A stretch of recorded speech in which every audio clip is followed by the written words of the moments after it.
Msikilizaji wa Gray Simulizi, karibu katika simulizi yako pendwa inayokwenda kwa jina la Mama Mjane. Anayekusimulia simulizi hii ni mimi Gray Simulia, na nikukumbushe usisahau kusubscribe ili kupata mwendelezo wa simulizi zetu kutokea hapa Gray Simulizi. Story yetu inaanza kwa mama mmoja ambaye alikuwa anafahamika kwa jina la Amina Rashidi. Mama mjane mwenye watoto 7 aliyejitoa kwa hali na mali kuhakikisha wanapata maisha bora licha ya changamoto za umaskini. Amina alikuwa mke wa Rashidi, mume wake mpendwa aliyefariki kutokana na ugonjwa, akiwaacha yeye na watoto katika hali ngumu bila msaada wa aina yoyote. Baada ya kifo cha Rashidi, maisha yalianza kuwa magumu. Amina hakuwa na elimu ya kutosha wala kazi ya uhakika. Alijikuta akihangaika kuhakikisha watoto wake wanapata chakula, mavazi na elimu. Alifanya kazi za sulba kama kufua nguo, kuuza mboga sokoni na hata kupika vyakula kwa ajili ya kuuza mitaani. Hakuchoka, hakukata tamaa na hakuwahi kuacha kuwaombea watoto wake maisha mazuri. Watoto wake walishuhudia jinsi mama yao alivyojitolea kwa ajili yao.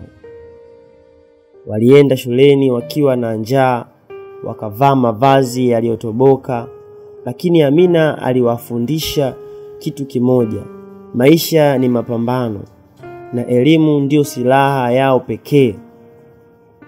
Aliwahimiza wasome kwa bidii ili wasije wakarudia maisha magumu aliyokuwa nayo.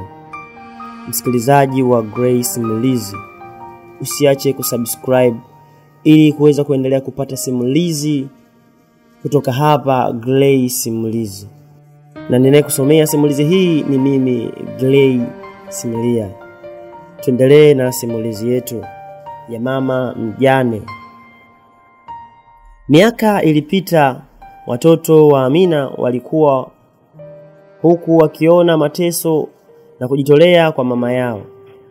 Kila mmoja wao aliweka bidii shuleni kwa lengo moja: kumtoa mama yao katika umaskini na kumpa maisha aliyostahili. Mmoja baada ya mwingine walihitimu masomo yao, wakapata kazi nzuri na maisha yao yakaanza kubadilika. Hatimaye walipofanikiwa, walimchukua mama yao na kumpa maisha aliyowahi kuyaota. Walimjengea nyumba nzuri, wakamfanyia biashara na wakahakikisha hahangaiki tena. Kila mmoja alichangia kwa njia yake, na Amina alilia machozi ya furaha akishuhudia matunda ya juhudi zake.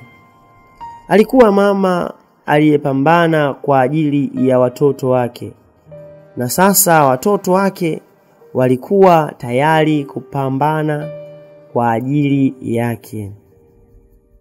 Msikilizaji wa Gray Simulizi, endelee kukukumbusha kusubscribe na kucomment ili kuweza kupata simulizi mbalimbali kutoka hapa Gray Simulizi. Hadithi ya Amina ilienea katika kijiji chao na hata maeneo mengine, ikiwa mfano wa uvumilivu, upendo wa kweli na thamani ya kujitolea kwa ajili ya familia. Watu walijifunza kupitia maisha yake kwamba mapenzi ya mama hayana kikomo na juhudi zake haziendi bure. Maisha yanaweza kuwa magumu, lakini kwa uvumilivu na upendo kila kitu kinawezekana. Msikilizaji wa Gray Simulizi, na huo ndio mwisho wa simulizi yako pendwa inayokwenda kwa jina la Mama Mjane. Nikukumbushe usiache kusubscribe ili kuweza kupata mwendelezo wa simulizi zetu kutoka hapa Gray Simulizi. Nilikuwa nakusimulia simulizi hii ni mimi Gray Simulia.